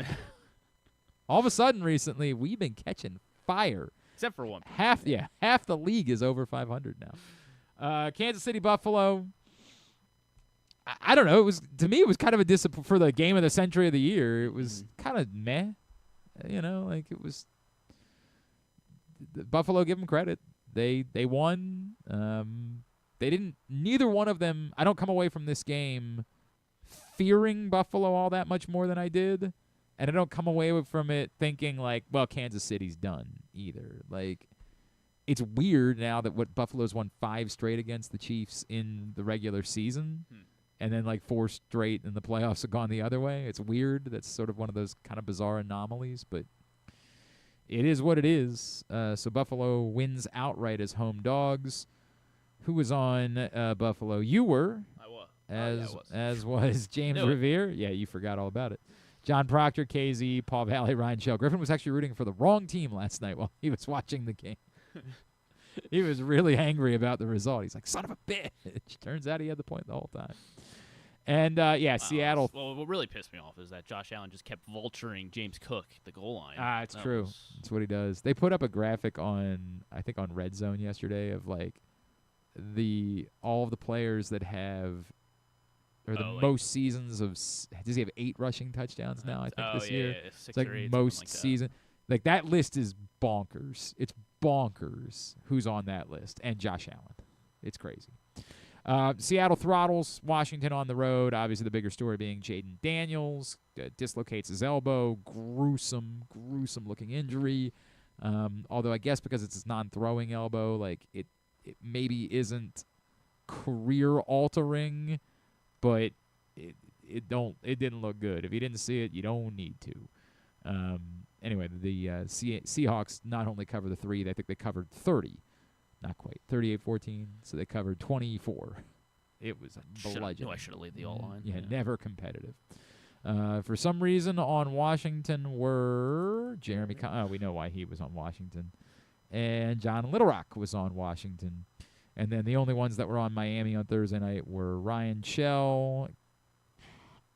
Is that right? KZ? Why was KZ on Miami? He said he picked Chicago last week and they won. So, right. So he's doing the John and Little Rock. They're gonna both. Right. They're both gonna fade the Ravens. And John and Little Rock as well. So for the week, your high water mark. The sky. And what place are you in? 7-2. Well, like you, not first. Well, I'm ahead of you, though. Right, but is there a prize for being in second? No. No. Well, I mean, there kind of is because James has proved he's just too good at this. So we're going to have to boot him out because he's too good? He won last year, his first year, and now he's winning again. He signed up not realizing who all was in the league. This is a straight shoot. I just said, if anybody wants to join our Picks League, they can. And James was like, yeah, I want to join the Picks League. And then after the first week last year, he was like, oh, my God. You guys know way more than I do. Rope-a-dope. Champion. Yeah. So I went 7. I'm in first. No, I went 7-2. That was the high water mark for this week. And then Andrew Stecken went 6-3. And then pretty much everybody else went 5-4 or 4-5, except for Ryan Shell, who went 3-6. So where we are now, James Revere, 2 games clear of Griffin at the top of the table. Jeremy, Andrew, and myself, all 3 games back. Then Ryan and John in Little Rock. Literally 7 of us, more than half the league, over 500 now, which is very impressive. Ryan and John in Little Rock, both 4 games back. Kyle's 5 games back. Joe Serpico, Paul Valley, 7 games back. John Proctor, 8 games back. And Ken Zales went 5-4, much like Proctor, had a good week and basically nothing to show for it. as KZ remains our power bottom, 10 games off the pace at 38 and 49. John Proctor at 40 and 47. That's where we are after 9 weeks of NFL, 10 weeks of picks. Now, the 5 plays that told the story of the Ravens' win in Miami. It feels like an eternity ago because it was, but we did the segment nonetheless. I'll begin. My number 5. I know you were raving about the other punt, but I actually think this was the better punt. This was with 41 seconds remaining in the second quarter, and the Ravens being forced to punt from their own 21-yard line. Still lots of time for Miami, who had gotten back within 8, to go get more points. And when we thought the Ravens were going to be able to play make it, take it there, getting the ball late in the second quarter, instead, an opportunity for Miami to steal points in between. But instead, Jordan Stout nets 60 yards on a punt. Just bombs the ball. There was a 3-yard return from Malik Washington, but this to me was the best punt we had seen from Jordan Stout. This was when the biggest thing to me you can do as a punter is flip a field. I get that when you're punting from midfield, you need to be able to pin a team inside the 10, and you can't just be putting the ball in the end zone. But that to me is more punitive and damaging than it is. This to me is like an offensive punt. You took a bad situation and turned it into a strength. 60 yards. Miami ended up taking over at their own 22 and ran out of time before they were able to do anything before the half. So that was my number 5. Yeah, I ended up not putting either of the punts on there. I don't know. It was just most of it was the first half that I think I went with. No, because I had a couple second half plays. Also, what did you do with because I feel like this play isn't on the list because it was a penalty. Yep. The Ollie Gordon. I get it, but it's that penalty. It's a huge moment in the game, but it's not a play. I know. But that's what I mean. How do we measure that? Because it was. I mean, they have the ball at the goal line after. I understand. It's pass. A huge moment. It's just that's not to me. That's you're picking 5 plays, and the Ravens did not make a play there. So. Even if the story of the play, the story of the game, whatever, it's that the Dolphins shot themselves in the foot there, and that's. Yeah, I mean, there'd be a stronger argument if that were true, but even then, I still, I don't like it as a play that told the story. It was a bad call. But yeah, it was a bad call on top of everything else. This is the tripping call on Ollie Gordon. Yeah, this is. If we did this a different way, if we said what were the moments that were most there is an absolute argument for this being the most pivotal moment in the game because we think it should have just been. I mean, this was a bad call. Yeah, and we think it should have just been, and so it was a gift, but it's just not a play, so it doesn't work. So I went with then on the opening drive, much like I did against the Bears game, or in the Bears game. The opening drive, getting that third down stop to force a field goal on the opening drive. I think we still had a lot more questions than answers about the defense coming into Thursday night, and maybe we still do, just given how much of a shell Miami looks. But they had to get a stop, and they forced a field goal on the opening drive. It was 3rd and 6, and I think Mike Green got a lot of penetration and forced Devon Achane out wide, and Malachi Starks got the tackle. So it ended up being 4th and 4, and they ended up kicking a long field goal and went up 3-0. But I think that was, the defense needed that kind of thing to keep their confidence high, and I think it definitely I think that carried on throughout the rest of the game as we saw they forced 3 turnovers. So I went with that as my number 5 play, forcing a third down stop or getting a third down stop on the opening drive and forcing a field goal. I get the argument.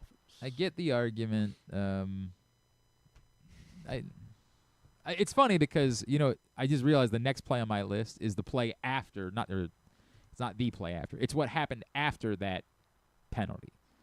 So they get backed up and they end up at 3rd and 16. And arguably to me the best play made all game was this play. Roquan Smith being blocked on a screen to Devon Achane with no one else on that side. and having to shed the block, toss the blocker in order to be able to go get Devon Achane. Now, it was 3rd and 16, and Achane only got 5 yards on the play. So the argument would be, what's the likelihood that he's really going to get 11 more? And it's a fair argument, although given his shiftiness and how it really was just Roquan over there, it's not impossible. It's non-zero that he could have gotten 11. What's really plausible is that he could have gotten 13, brought them to 4th and 3, and given them a real argument for going for it to try to keep up some momentum. This was a massive, this might have been the best single play made all game. Was Roquan Smith shedding a blocker on a screen to get over and stop Devon Achane. But because it was 3rd and 16, I can only put it so high on the list. I can only put it number 4 because I do have to measure like what the likelihood was that it was going to turn into a first down. So it's close. It's number 4 on my list. And I was just thinking about another penalty that I was also thinking about putting on the list, or was thinking about maybe the play before when the Dolphins false started. We're gonna go for it on 4th and 1. Yeah, and then false started. Like that was another big. That felt like a big, another big, Didn't big they, moment. that wasn't in that the field goal they missed? Yes, it was, because then they ended up missing the field goal. That was that one felt like a pretty big swing as well. So at number 4 though, I'm gonna go. To the offensive side, a 3rd down conversion for the Ravens. Right at the end of the first quarter, the 35-yard pass play to Isaiah Likely. This was a 3rd down.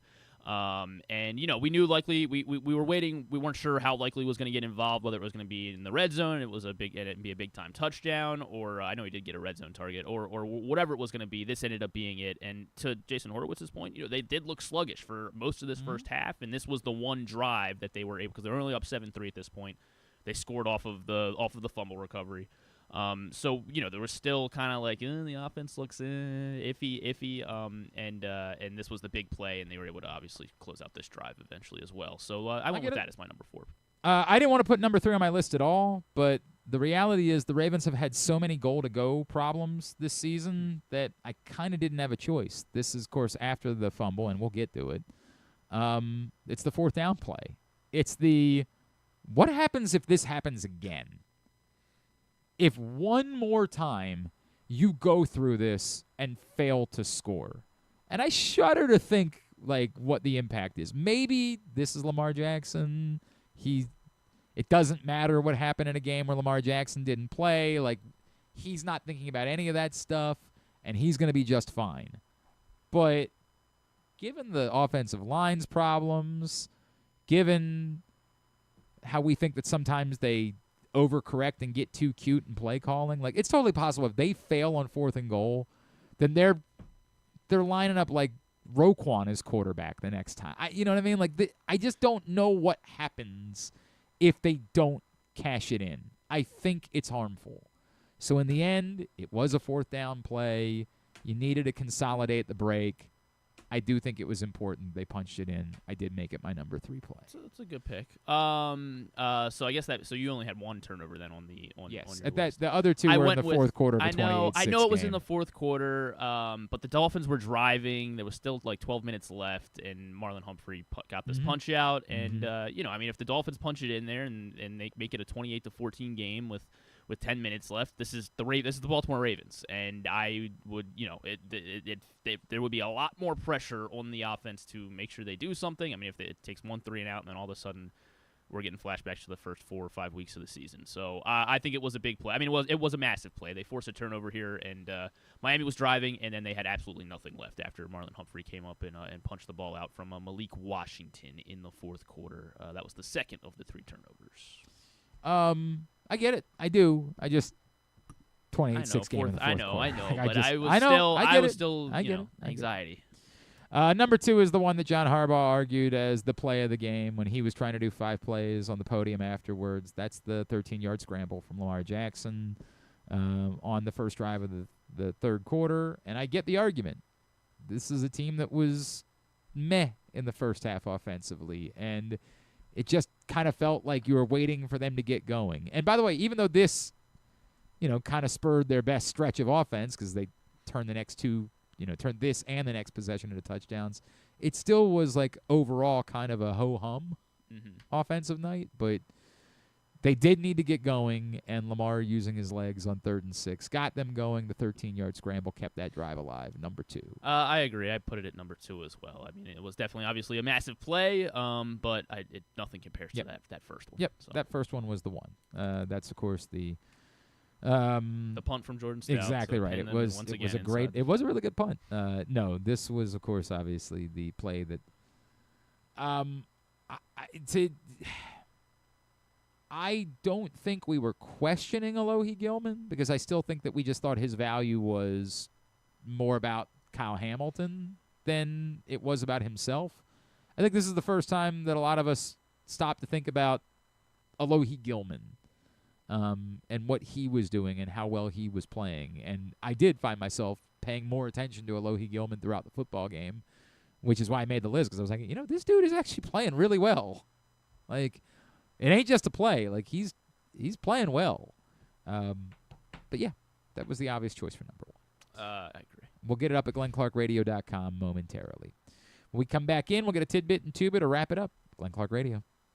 Get ready to hit the ultimate holiday jackpot at Live Casino during the live-action $1 million giveaway. Every Friday through December 26th, we'll draw 25 lucky cash winners. But only one winner each Friday will advance to the final rounds on December 26th, where you could win $1 million in just 3 spins. Come make your million, only at Live Casino. At Erndale Mills, must be 21. Please play responsibly. For help, visit mdgamblinghelp.org or call 1-800-GAMBLER. Feeling sluggish, unfocused, or not like yourself? It could be low testosterone. At Game Day Men's Health, we specialize in testosterone replacement therapy to help men boost energy, improve mood, and regain confidence. Our treatments, including testosterone cypionate, are safe, natural, and tailored to fit your lifestyle with weekly injections or pellet therapy. Get started today with a free testosterone test and feel the difference. GameDayMen'sHealth.com. Game Day Men's Health, where men reclaim their game. The weather's getting cooler, so when you and your family are picking out a place to dine, be it lunch or dinner, let's make it nice and easy. Now, with 2 great locations, the Costas Inn remains your #1 destination. Whether you want to get steamed crabs and the full Costas menu out at the original location at 4100 North Point Boulevard, or sample the complete menu minus the steamed crabs at the new location above the grandstand at the Timonium Racetrack, Costas is your place to go. Check out the website, CostasInn.com, for a look at the menu, and if you want to plan that crab feast, call 410-477-1975. The Costas Inn. Gambling can be a fun and entertaining experience, but there are risks involved. If you're planning on betting on the game at the casino or on your phone or computer, know your limit, stay within it. Set a budget and a time to stop. Remember, gambling isn't a financial solution, and it doesn't mix well with alcohol or drugs. Know the risks and have a plan before you begin gambling. For free and confidential services, call 1-800-GAMBLER 24/7 or go to helpmygamblingproblem.org. Looking for Baltimore's premier waterfront dining experience? Head to Nick's Fish House, located in the Baltimore Peninsula. Enjoy crabs all year long, plus happy hour Monday through Thursday from 3 to 6. Planning a celebration? From rehearsal dinners to corporate crab feasts, Nick's is the spot to make it unforgettable. And the fun doesn't stop there. Live music fills the air every Thursday through Sunday. Check out the full lineup at nicksfishhouse.com. Nick's, it's where Baltimore comes to eat, drink, and play by the water. Make the most out of every day in your Toyota RAV4. Available in hybrid or gas-only models. A RAV4 can get you where you want to go in style. Check out buyatoyota.com for deals on new RAV4s from your local Toyota dealer today. Coming back in here with Glenn and the other guy, Garrett, whatever his name is. You know who they are. About him, and you'll see right here, hold, and then another hold right there. I think it was about him. Dynamite stuff, Tony Romo. Just dynamite. You've done that before, though. Yeah, let's go to Tony Romo now for a little bit more. Thank you, Tony. Appreciate it. Thank you very much. Oh, man, I'm sorry. I've been missing John in Little Rock this morning. The Vikings game will be a nasty one, tough matchup. Yeah, I mean, it's in Minnesota. I still don't know how I feel about J.J. McCarthy and how much of a threat he is, but you still got to go on the road in a place where they've got a bit more life now. It's not easy. I'm assuming the Ravens are like 5-point favorites, if I had to guess. Something in that neighborhood. Maybe 6. 6, 7, maybe. What? That's what I think it probably is. Oh my gosh, no, they're 3.5-point favorites. Oh wow. Yeah. I wonder. Do you know if that number started bigger? It opened at 4.5. Okay. So. All right. So about 5. Yeah. All right. Almost. 6. I'm working with a toddler. 6, 7. You know. Working with a kindergartner. If Chris Ballard does it on the game of the week in college football, then I can do it. John says I've tried to get into every it's broadcast. the best I've done World the Series last of my couple weeks. lifetime. It's not even close. That's a funny. What are we measuring that? I mean, my lifetime's obviously much shorter, but I think about that 2019 Nationals World Series as one of the it was a great goofy ones. one. That one was goofy as hell because again, no home team won a game, which makes it goofy. I think of the modern era, it's really forever going to be very difficult to top 2001. Oh. No, 2001. Oh, right. And it's in part because it was in the aftermath of 9/11, and you had George Bush throwing out the first pitch at Yankee Stadium, and it was still a time where baseball was kind of largely our American it hadn't been wholly usurped by football yet. Part of the issue is 2001 was still back in the era where I don't even know if this resonates with you. Do you realize that there was a time where the NFL wouldn't play a Sunday night game during the World Series? Oh, really? Wow. Yeah. And it wasn't that long ago. I'll figure out what year. What was the first year? I did not know that. What was the first? NFL has been king for... I know, basically your entire life. The NFL didn't skip Sunday Night Football during the World Series. The other one I was going to bring up was the 2011 one. That was the David Freese, the Cardinals and Rangers. The first year was 2006. The Cardinals-Rangers was really good. That was like the zombie Cardinals where you're like, Jesus Christ, man, what do you got to do? And the answer was, you can't. Sorry, you can't. To beat the champ, you got to knock him out. Yeah, it was amazing. You got to knock him out. And then a lot of people would say it's Cubs-Guardians or Cubs-Indians because it had the aura of the Cubs. And by the way, remember that Indians team was trying to end a drought that had gone back to the 40s too, right? And then it had the biblical rain delay in Game 7. That was crazy. And a 3-1 rally in that World Series, right? If the argument for this is the best is this was the most competitive and had the most crazy things because the other ones didn't have an 18-inning game and you had a complete game from a pitcher. And then I don't know, man. Yeah, Shohei Ohtani doing Tungsten Armo Doyle stuff. You can make the argument, although his start wasn't all that great. No, Ohtani didn't do a whole. I mean, I guess he had a good series, but right? If that NLCS performance had been in the World Series, then Jesus. I don't know. I don't think it's more memorable than 01. I think 01 will forever be the most memorable because of everything. It really, again, the aftermath of 9/11. And then you had, what the hell was that guy's name? Byung-Hyun Kim blowing 2 saves at Yankee Stadium. And then the stuff that we were all geeking out about, we've now seen lots of pitchers do this. When Randy Johnson did that in Game 7. He came in to close. Is that what happened? Remind me what happened. I can't remember which one. It was one of them. Either Johnson came in to close Game 7 or Schilling came in to close Game 7 after starting Game 6. And I can't remember which way around it was. I don't remember.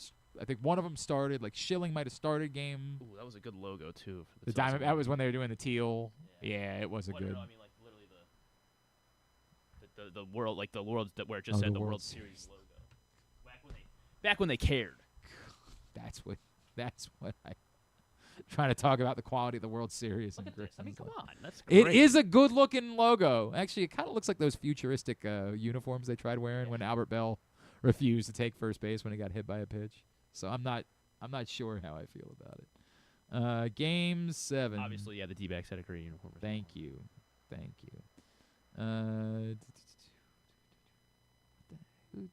Why can't I find the box score for Game 7?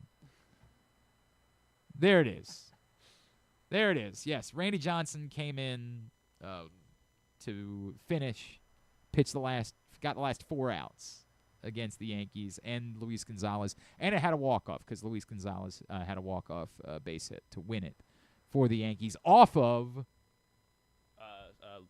Say Luis Gonzalez, is that what you said? Off of. He hit it off of Young Kim. No, he was the Diamondbacks closer. No. Thank you. It's hard to get more biblical than, and they were trailing. It wasn't a tie game going to the bottom of the ninth. They were trailing 2-1 going into the bottom of the ninth against the greatest closer of all time, and won Game 7. They won 15-2 in Game 6. I just, it's really hard to me for anything to ever top 2001. It's just, it was biblical, and it had, our country after 9/11 and the whole thing, man. And it was in New York. So even if Toronto had walked off, it would have had a stronger argument to be memorable because of that. But it was Canada. Come on, it's true. Not quite the same thing. Not quite the same thing. It's just really hard to top that. But I get it. It's close. Chris Myers was underwhelmed on the field goal call. I was not watching the game live, and nor at that point was I even on Red Zone. I know. I think I switched over to just watch the Bills. Yeah, I think that might have been what was going on. And so I don't know this, but I saw a lot of people saying that maybe they didn't even mention that it was a record for like a minute, which seems like Horowitz brought that up, and I thought that he was kind of like passing shade. He's like, "Oh, I'm glad I at least knew it was a record or something." Not great. And then John says, people in Maryland should be excited about the start of basketball, considering football is another disaster. Who is holding Williams accountable to not doing media? He is a state employee. Time to get the questions to him and the AD. Well, the AD's been doing a lot of media, right? We had Jim Smith on our show. He just did the interview with Don Marcus for this cover story for PressBox. The AD's doing tons of media, uniquely Buzz Williams. And I am to understand that's not new.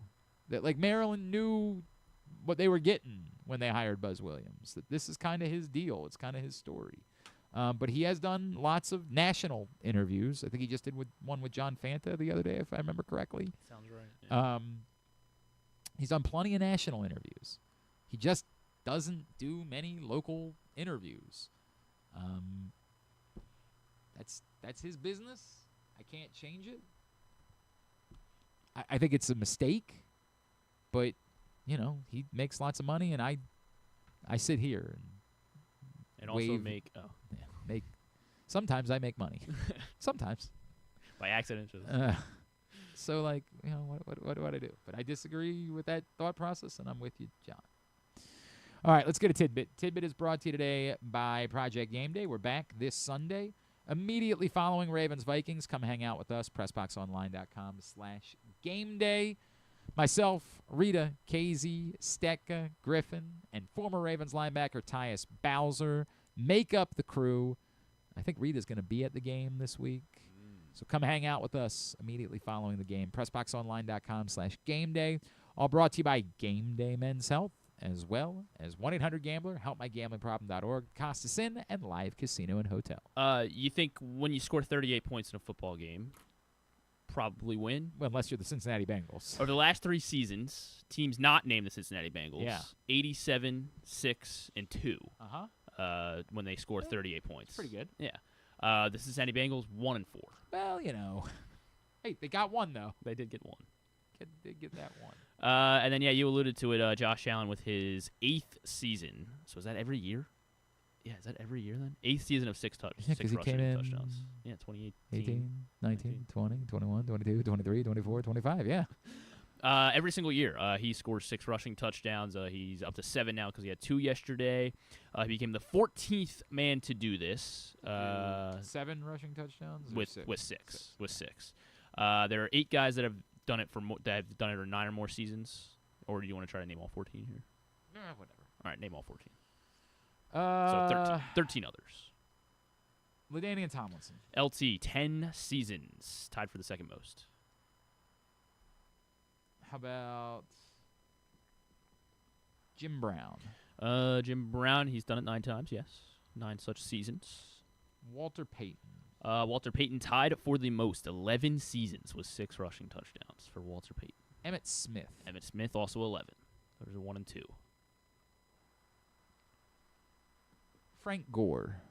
Frank Gore, not on this list. of Only 7 seasons What for a Frank bum. Gore. What a loser. Definitely not as good at running the football as Josh Allen is. I think we all know that. Marcus Allen. Marcus Allen's on the list. 10 seasons for Marcus Allen. Tied with LT. Curtis Martin. Curtis Martin, also only 7. What a giant loser. Curtis Martin. Thurman Thomas. Thurman Thomas is on the list. 8 seasons for Thurman Eric Thomas. Dickerson. Eric Dickerson, he's one of those bums as well. It only did it 7 times. Plus, he had to deal with the fact that everyone had called him ED. That was tough. Needed to get the It's a good nickname. Game Day Men's Health. How about Riggo? Who's Riggo? John Riggins. Oh, John Riggins. No, John Riggins is not on this list. I mean, why would I know John Riggins if he couldn't score 6 touchdowns in 8 seasons? Adrian Peterson. AP's on the list, yes. Tied with 10 seasons, tied with LT and Marcus Allen. One other also had 10. Marshall Faulk. Marshall Faulk had 10 seasons. He's such a short career. Barry Sanders. Barry Sanders 8 times. Gonna do it every time. Yeah. Gale Sayers. Not Gale Sayers. Jerome Bettis. Jerome Bettis 9 times.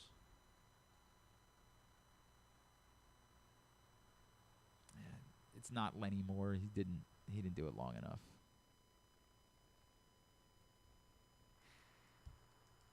Did I say Tony Dorsett? Not Tony Dorsett.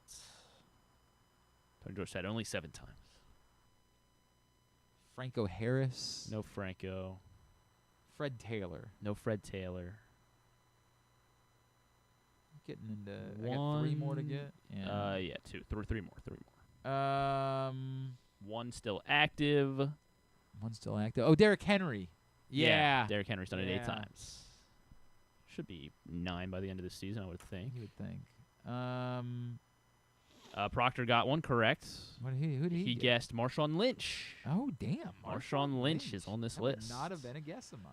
That's pretty good. And then 1 other he played was a 90s running back. 90s running back. He came in the league with San Francisco in 92. Garrison Hurst? No. Came in the league. San Francisco, then Philly, then Seattle. Is that Westbrook? No. Brian Westbrook would have been the mid 2000s. Really? Yeah. He was one of the running backs I remember as a youngster. They all run together for me. He went from San Francisco to Philly to Seattle. Yeah. Washington State. Huh. He's from Harrisburg. He went to Notre Dame. Notre Dame running back. 2nd round pick in. Oh, he started with San Francisco in 91. Did he not? Why didn't he play the 91 season? He got drafted in 91, apparently. Is that Oh God, that's not. Is it Ricky Waters? It is Ricky Waters. Okay. Yes, Ricky Waters. All right. I don't remember him in Seattle, but he rushed for 6 touchdowns. He went for 9 touchdowns in 1998. I just don't remember. All right. Good list. Here's coming up. Tubular Wines is brought to you by Live Casino and Hotel Maryland. Now there's basketball every night. Nowhere better to be than Sports and Social inside Live Casino and Hotel. Here's what's coming up, totally tubular-wise, and there's a lot. As we mentioned, terrible Monday Night Football game. ESPN and ABC for Cardinals Cowboys. It's so points 4 are the tie break, but I'm winning. I'm up by a point. I've won the game. I've won the matchup by a point, but I have CeeDee Lamb. I have to play CeeDee Lamb, right? Like he's not gonna fumble. And then die, right? So this is the single worst fantasy football matchup of all time. I'm in a very similar situation. So I am up 63.8 to 63.2. 63.8. It is awful. Okay. Barn My burner. My team had 26 points from Lamar Jackson, and then Jahmyr Gibbs got me 7, Woody Marks 4, Chris Olave 8, Jacoby Myers 6, Tucker Kraft 4, the Jaguars defense 3, the Patriots kicker 6. Just crap. So, but he's got nothing. I have Bam Knight still available to me, and I'm like, is there any chance Bam Knight fumbles the ball on the first drive, and then they say, we're going to another one of these schlubs? Yeah. Like, there's this small part of me that's like, do I take him out of the lineup and just take a – but then you worry about, like, a stat correction or something like that, giving him an extra point. I guess I'm going to play Bam Knight tonight. Yeah, I'm down by 10. I have Pickens, and he's got Brandon Aubrey. Maybe. Yeah. Maybe. Yeah. Maybe.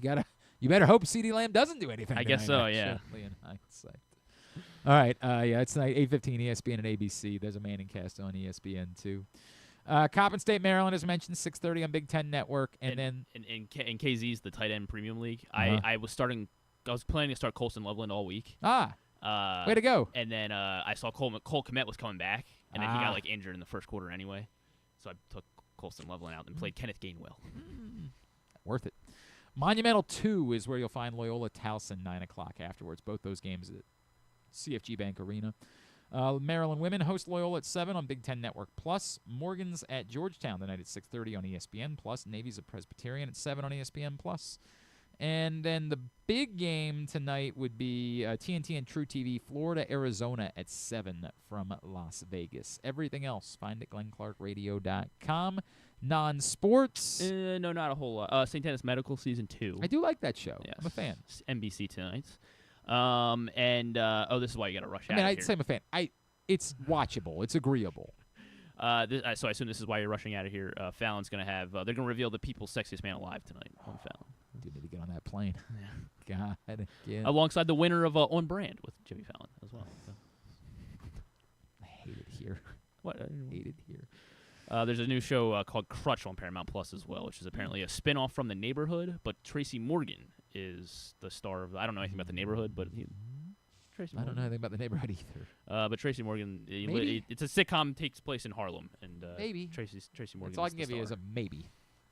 The Crush is actually about the battle between Maryland and Delaware to see who gets to keep. Crutch. Crunch? Crutch. What? Crutch. Like a crutch. Yeah, with a T. Yeah. Crutch. I thought you said crunch. Because thought apparently there's it was one of the Crush. characters. I don't know. The right. character's name is Frank. All right, we've spent too much time on this. Crutchfield. Way too much time. Thanks today to Keith Mills. Thanks also to Jason Horowitz. We'll get that up in the greatest hits section of the Nikki Glazer and Matthew McFadden will be on tab at Seth Meyer. glennclarkradio.com. Tomorrow on the program, we will do our normal Tuesday stuff. Bo Smolka will join us. Joe Serpico will get us ready for Waiver Wire Wednesday. Brandon Chapman from Navy. How are they going to bounce back? They got to go to Notre Dame on Saturday night, so we'll find out from him how they're going to bounce back and go shock the world in South Bend and stuff and things. Thanks to everybody at PressBox, all of our great sponsors and partners, including Live Casino and Hotel Maryland, Game Day Men's Health, 1-800-GAMBLER, HelpMyGamblingProblem.org, Heist Dairy Stores, CountySports.Zone, your local Toyota dealer, Nick's Fish House, Costas Inn, and more. Thanks to Griffin at Griffin_Bass. Follow us, Twitter, Instagram, and TikTok at Glenn Clark Radio. Have a great, I've been talking for 8 hours. I deserve a pass. Have a great Found a way to go 2 hours today. Monday evening. I hate you. Go, No Ravens game. Go all the local basketball teams, even the ones playing against each other. Go, you teams, go. Duke sucks.